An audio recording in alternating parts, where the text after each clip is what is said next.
গতকাল বিএনপি যখন তার মনোনয়ন ঘোষণা করেছিল তারপর আরেকটা খুব গুরুত্বপূর্ণ খবর বেশ ধামাচাপা পড়ে গিয়েছে। সেটা হলো সরকার জুলাই সনদ বাস্তবায়ন নিয়ে এক অদ্ভুত বা উদ্ভট প্রস্তাব দিয়েছে। আমাদের একটু আলোচনা করে দেখা দরকার সরকার এই কাজটা কেন করছে, এটা ফল দিতে পারে কি না, নাকি এটা একটা বড় সংকট তৈরি করতে যাচ্ছে। আমরা জানি জুলাই সনদ বাস্তবায়নের পদ্ধতি নিয়ে যে রিপোর্ট শেষ পর্যন্ত ঐক্যমত্য কমিশন দিয়েছে সেটা রাজনীতিতে এক সংকট তৈরি করেছে। সেটার পর গতকাল উপদেষ্টা পরিষদ একটা জরুরি মিটিংয়ে বসার পর সেখান থেকে কয়েকজন উপদেষ্টা সংবাদ সম্মেলনে আসেন। সেখানে জানানো হয় এখন আর সরকার কিছু করবে না, দলগুলোকে তারা 7 দিন সময় বেঁধে দিয়ে বলছেন 7 দিনের মধ্যে তোমরা নিজেরা বসে ঠিক করো কি করবে, না হলে সরকার তার সিদ্ধান্ত নিতে যাচ্ছে এবং সরকার তার মতো করে সিদ্ধান্ত নেবে। সম্ভবত কেউ জিজ্ঞেস করেছিল যে এটা কি আলটিমেটাম কিনা। ডক্টর আসিফ নজরুল বলেছেন এটা আলটিমেটাম না, তারা তাদের বক্তব্য জানিয়েছেন, তারা রাজনৈতিক দলগুলোর উপর এই দায়িত্ব ছাড়ছেন। এখন প্রশ্ন যেটা আসে, 7 দিনে রাজনৈতিক দলগুলো নিজেরা বসে যাবেন এবং সমস্যার সমাধান করবেন, এটা কতটা প্র্যাকটিক্যাল? আসলে একটা ঐক্যমত্য কমিশন হয়েছিল, সেই ঐক্যমত্য কমিশনের কাজই ছিল প্রত্যেকটা বিষয় বিস্তারিত আলোচনা করে যাচাই বাছাই করে সমঝোতার জায়গায় পৌঁছার জন্য। মানে এখানে একটা মধ্যস্থতাকারী বা আরবিট্রেটর ছিলেন তারা মাসের পর মাস, প্রায় 9 মাস যে এই কাজটা করে ফেল করেছেন, দলগুলো ঐক্যমত্যে পৌঁছাতে পারেনি। এখন সরকার মনে করছেন নিজেরা তারা বসে এটা পেরে যাবে। কেন? তাহলে কি আমরা এটা বলবো ঐক্যমত্য কমিশন র্যাদার বিভেদ তৈরি করে রেখেছিল, তাই এখন সরকার মনে করছে দলগুলো নিজেরা বসলে এটা হয়ে যেতে পারে? অদ্ভুত। শুধু সেটা না, তাদের এই যে সরকার এই ঘোষণার কথা বললো বা পথ বাতলে দিল, এটা বেশ খানিকটা জামাতের ঘোষণা বা তাদের মতো করে কাজটা হয়েছে বলে বলা যেতে পারে। কারণ এর আগের দিনই জামায়াতে ইসলামী রাজনৈতিক দল সবার প্রতি আহ্বান জানিয়েছেন তারা যেন নিজেরা বসে এই সমস্যাটা সমাধান করে ফেলেন। উপদেষ্টারাও এটাকে সাধুবাদ জানিয়েছেন। মানে জামাত যা চেয়েছে সেটার এক ধরনের রিফ্লেকশন। মানে এই সরকার যাই করে মোটা দাগে, বিশেষ করে সংস্কার ইস্যুতে, সেটা জামাত, এনসিপি বা তাদের সাথে অ্যালাইন্ড যেসব দল আছে তাদের মনের ইচ্ছা পূরণ করছে, এটা মনে হবার যথেষ্ট যৌক্তিক কারণ আছে। এখন কি হতে যাচ্ছে, মানে 7 দিন পর যদি 7 দিনের মধ্যে কি কোনো আলোচনা হবে? এখন জামাত চাইছে আলোচনা করতে, সেই আলোচনায় বিএনপি সাড়া দেবে কিনা? বিএনপির মতো দল যার প্রধান কনফ্লিক্ট জামাতের সাথে, এখন প্রতিদ্বন্দ্বিতা জামাতের সাথে, সে বিএনপি জামাতের সাথে বসে আলোচনা করে সমস্যার সমাধান করবে কিনা সেটা একটা প্রশ্ন। নাকি বিএনপি পাল্টা ডাক দেবে যে আসো আমরা বসি, দেখে সবাই তার জায়গাতে বসে, মানে বিএনপি এটাকে ইনিশিয়েট করবে কিনা আমরা জানি না, নিশ্চিত নই।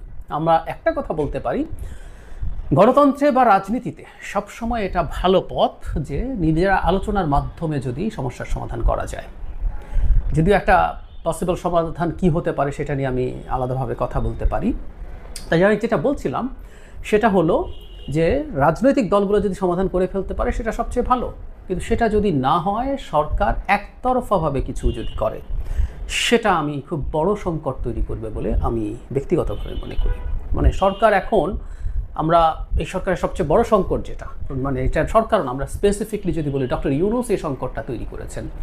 তিনি জাতীয় ঐক্যমত্য কমিশনের চেয়ারম্যান হিসাবে এই প্রস্তাবনা যেটা দেয়া হয়েছে বাস্তবায়নে, সেটার অংশ তিনি সেটাকে অনুমোদন করেছেন।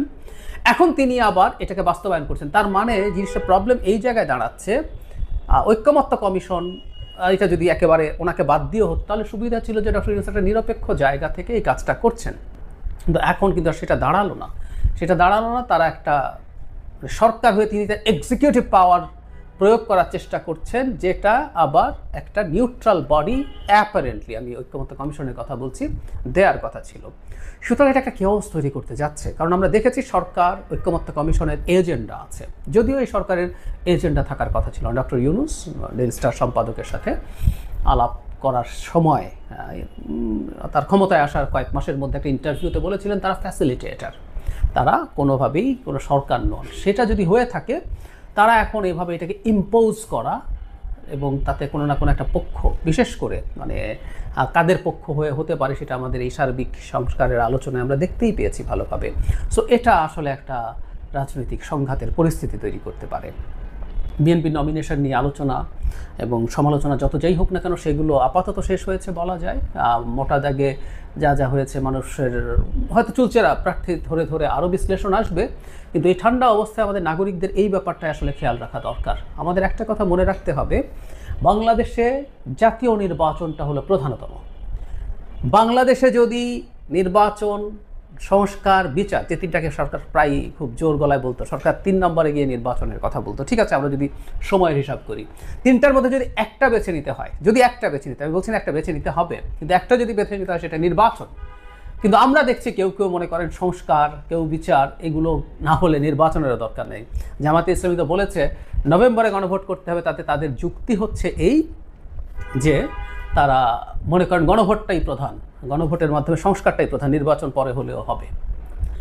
আমরা দীর্ঘদিন থেকে যে প্রেক্ষাপট তৈরি করেছে জামায়াতে ইসলামী, লোয়ার হাউসে পিআর, গণভোট নভেম্বরে দেও, এসব বলে, এগুলো আসলে বলেছি তারা তাদের আলোচনায় থাকার চেষ্টা করেছে, এসবের মাধ্যমে বার্গেইন করার চেষ্টা করেছে। প্লাস এখন বিএনপির ওপরে সম্ভবত চাপ তৈরি হবে, কারণ সরকার দেখা গেছে জামাতের সাথে কথা বলেছে। জামাত এখন বলবে হয়তো আমি তো লোয়ার হাউসের পিআর থেকে বেরিয়ে গেছি, আমি নভেম্বর থেকেও সরে আসলাম, তাহলে বিএনপি তুমি নির্বাচনের দিন গণভোট এটা তো আমরা মানছি, আর আপার হাউসের পিআরটা মেনে নাও। আপার হাউসের পিআর মেনে নেওয়ার পথ এটা সঠিক কিনা আমি জানি না। আমি মনে করি এইভাবে ঘাট ধরে মানানো, বিএনপির আপার হাউসের পিআরটা অনেক আগে মেনে নেওয়া উচিত ছিল বলে আমি মনে করি। কারণ বিএনপি যে দাবি, যেভাবে আপার হাউস গঠন করতে চায়, সেটা আমার কাছে খুব সঠিক চিন্তাপ্রসূত সিদ্ধান্ত বলে মনে হয় না। কিন্তু এখন যে জায়গায় গেছে, নির্বাচনকে সামনে রেখে বিএনপি কতটা অ্যাফোর্ড করতে পারবে, কারণ নির্বাচনকে সামনে রেখে কোনো দল কারো দাবির মুখে পরাজিত হয়েছে এই বোধ তৈরি হওয়ার সম্ভাবনা থাকে। আবার একই সাথে একটা দল যদি সত্যিকার অর্থে কোনো দাবি মেনে নিয়ে একটা গণতান্ত্রিক মানসিকতা বা সমঝোতার মানসিকতা দেখায়, সেটাও খুব খারাপ না। বটম লাইন হচ্ছে 7 দিন আমরা দেখব, আমরা চাই রাজনৈতিক দলগুলো যদি ভালো হয়, সবচেয়ে ভালো হয় এটা যে রাজনৈতিক দলগুলো তাদের মতো করে এই সিদ্ধান্ত নেবেন।